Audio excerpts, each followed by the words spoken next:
सोलापूरवासियांना दिवाळी सणाच्या सरगम कलेक्शन परिवारातर्फे हार्दिक शुभेच्छा। सरगम कलेक्शन मध्ये फक्त 180 रुपयात ब्रँडेड कंपनीचे शर्ट उपलब्ध आहे। एकदा या आणि अवश्य भेट द्या। आमचा पत्ता जगदंबा चौक, सोलापूर।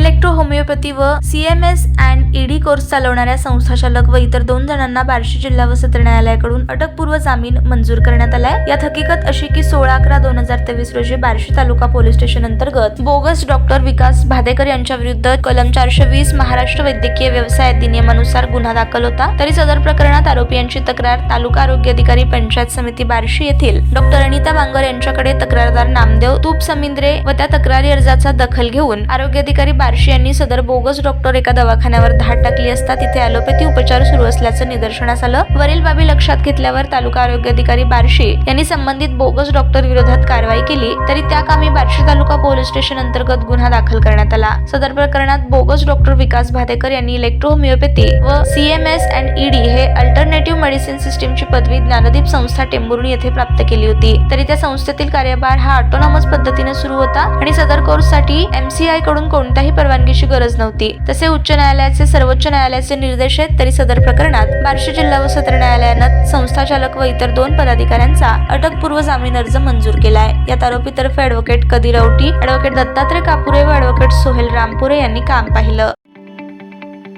ताज्या बातम्या पाहण्यासाठी प्राईम महाराष्ट्र न्यूज चॅनलला सबस्क्राईब करा।